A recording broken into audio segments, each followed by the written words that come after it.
जय हिंद सभी भाइयों को। आपका स्वागत है मेरे यूट्यूब चैनल पर। मैं एएमसी सेंटर लखनऊ में भर्ती देखने के लिए गया था। मेरी भर्ती वहाँ उस सेंटर में 1 नवंबर को थी। मैंने जो वहाँ पे ईमेल किया था, अपने सब डॉक्यूमेंट्स जो वहाँ भेजे थे, तो मुझे वहाँ से रिप्लाई आया था कि आपको उस सेंटर में 1 तारीख को यानी कि 1 नवंबर को सुबह आना है 5 बजे का। मेरे पास तो रिप्लाई आया था, तो मैं उसका प्रिंट आउट निकलवा के और उसको लेके और सब डॉक्यूमेंट्स के साथ उस सेंटर में भर्ती देखने के लिए गया था। तो मैं आपको इस वीडियो में पूरी जानकारी दूंगा कि वहाँ पे मतलब कैसा क्या होगा। और तो आप वीडियो को स्किप मत कीजिएगा, स्टार्टिंग से एंड तक बने रहिएगा। और जो भाई भर्ती देखने के लिए जाने वाले हैं उस सेंटर में, तो मैं उनको भी कुछ जरूर जानकारी देना चाहता हूँ।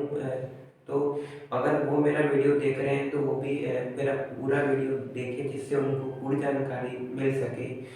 तो मैं वहाँ पे 1 तारीख को जो सेंटर का गेट था उसके बाद मैं वहाँ पे 3:30 बजे पे, जब रात में 3:30 बज रहे थे, तो मैं वहाँ पे बैठ गया था लाइन पर। फिर वहाँ पे जब सुबह 4:30-5 बजे के आसपास जब सेंटर का गेट खुला, तब वहाँ पे हमें एंट्री पर सिर्फ एक डॉक्यूमेंट मांगा गया।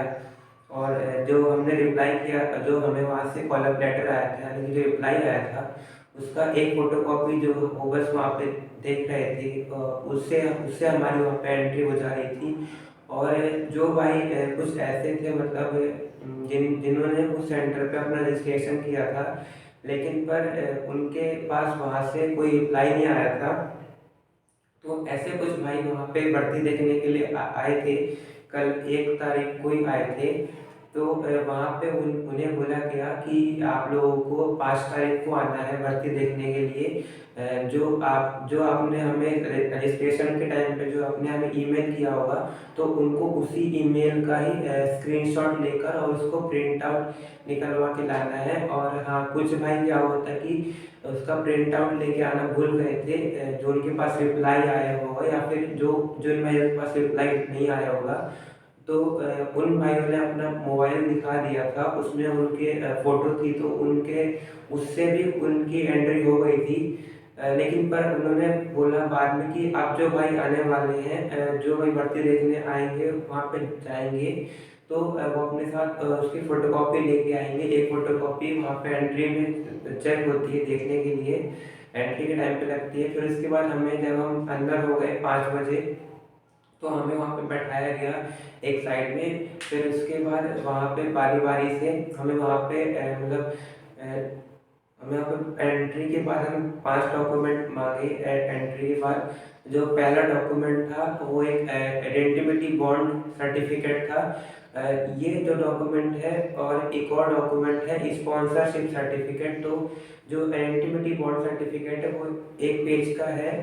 देखिए, ये जो डॉक्यूमेंट मैं आपको बता रहा हूँ, जो भाई भर्ती देखने के लिए उस सेंटर पे जाने वाले हैं, तो अपने साथ इन 2 डॉक्यूमेंट को जरूर लेके जाइएगा, वरना आपको भर्ती से बाहर कर दिया जाएगा। क्योंकि मैं भी इन्हीं 2 डॉक्यूमेंट्स की वजह से ही मैं उस सेंटर की भर्ती से बाहर हुआ हूँ। देखिए, जो आइडेंटिटी बॉन्ड सर्टिफिकेट है वो क्या है कि 1 पेज में उसमें आपकी फोटो लगेगी, और उसमें आपका मतलब नाम वाम रहेगा और आपका साइन रहेगा। और उसमें वाटर मार्क रहेगा, एएमसी सेंटर लखनऊ का रहेगा, एएमसी सेंटर कॉलेज उसमें लिखा रहेगा वाटर मार्क में। तो उसे आप अपने साथ जरूर लेके जाइएगा। और जो स्पॉन्सरशिप सर्टिफिकेट है, तो उसे भी अपने साथ लेके जाइएगा।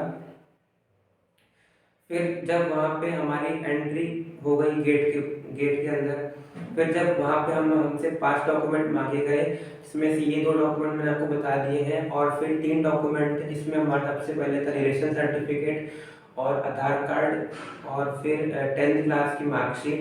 ये 5 डॉक्यूमेंट्स हमें एंट्री पे लग रहे थे, गेट के अंदर एंट्री होने के बाद। फिर इनको देखने के बाद वहाँ पे हमें मतलब चेस्ट नंबर मिल रहा था, एक वाइट कलर का मतलब कपड़े जैसा कुछ चेस्ट नंबर है, उसमें नंबर लिखा रहता है। उस हिसाब से उसको ऐसे गले में डाल के बच्चे हमने देखा था जा रहे थे आगे रनिंग के प्रोसेस के लिए। मैं जब मेरा नंबर आया था, रनिंग से पहले डॉक्यूमेंट्स चेक करने के लिए, तो मेरे को वहाँ से बाहर कर दिया गया था और कम से कम उस टाइम पर 250 से 300 बच्चों को अलग बैठाया गया था, जिसमें से उनमें मैं भी बैठा हुआ था। तो फिर उसके बाद और जानकारी आपको ये देना है कि फिर करीबन 9-10 बजे तक हम लोग वहाँ पे ऐसे ही बैठे रहे। कम से कम 2 ढाई 3 घंटा हमें अलग बैठाया गया। फिर वहाँ पे जब ऑफिसर आए तो उन्होंने डिसाइड किया कि जिनके पास उन्होंने डिसाइड किया कि जो आइडेंटिटी बॉन्ड सर्टिफिकेट है तो वो अपने से वहाँ पे दे रहे थे। उस फॉर्म को हमें मतलब हमें वहाँ भरना था, फिर हम वहाँ पे आगे भर्ती रनिंग के लिए हम जा सकते थे। तो जब मेरा नंबर आया तो फिर मेरे पास स्पॉन्सरशिप सर्टिफिकेट नहीं होने के कारण मुझे वहाँ से मतलब बाहर किया गया उस सेंटर की भर्ती से। इसलिए मैं उस सेंटर की भर्ती से बाहर हो गया हूँ और मैं वहाँ पे रनिंग नहीं कर पाया हूँ। और रनिंग के बारे में आपको बताना वहाँ पे कैसा क्या हो रहा है। तो देखिए, सबसे पहले वहाँ पे ना एक ग्राउंड है जो कि 300 मीटर का है, ठीक है। उस 300 मीटर के ग्राउंड में आपको सबसे पहले एक चक्कर लगाना पड़ेगा, ठीक है। फिर वहाँ पे क्या है कि 50-50 बच्चों का बैच बन रहा है। उस दिन कम से कम 190 बच्चों का शायद सिलेक्शन उन्होंने मतलब दौड़ पास किया है उस दिन, जहाँ तक मेरे को पता है। जहाँ तक जब तक मैं सेंटर में था तो तब तक जितना मैंने देखा था उस हिसाब से मेरे को पता है। अब मेरे जाने के बाद वहाँ पे कितने बच्चों ने रनिंग पास की वो मुझे नहीं पता है। तो मैं आपको बता रहा मतलब उतना ही इन्फॉर्मेशन दे रहा हूँ जितना मेरे को वहाँ वहाँ पे जब तक मैं था तब तक मुझे इन्फॉर्मेशन जो मेरे पास थी वही मैं आपको दे रहा हूँ। वहाँ पे सबसे पहले क्या है कि आपको 50 बच्चों का बैच बन रहा है। वहाँ पे आपको एकदम फुल टाइम मिल रहा है 5:45। टाइम की वहाँ पे कोई दिक्कत नहीं है कि टाइम कम दिया जाए, टाइम आपको पूरा दिया जा रहा है। आप जब आप रनिंग करेंगे उससे पहले आप एक चेस्ट नंबर ऐसे मतलब बांधना पड़ेगा, वो वो वो ज़रूरी है। मैंने देखा था वहाँ पे बच्चे वहाँ पे दौड़ रहे थे। तो फिर उसके बाद जैसे 300 मीटर का सबसे पहले आपको चक्कर लगाना है, ठीक है। फिर उसके बाद उसी जो 300 मीटर का ग्राउंड है, ठीक है, उसी में आपको उसका आधा चक्कर और लगाना है, ठीक है।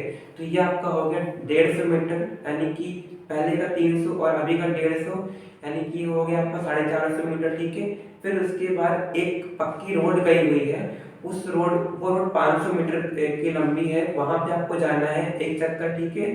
फिर वहां से आपको वापस आना है उसी ग्राउंड में। तो ये आपका आप 500 मीटर गए और 500 मीटर आए, ठीक है।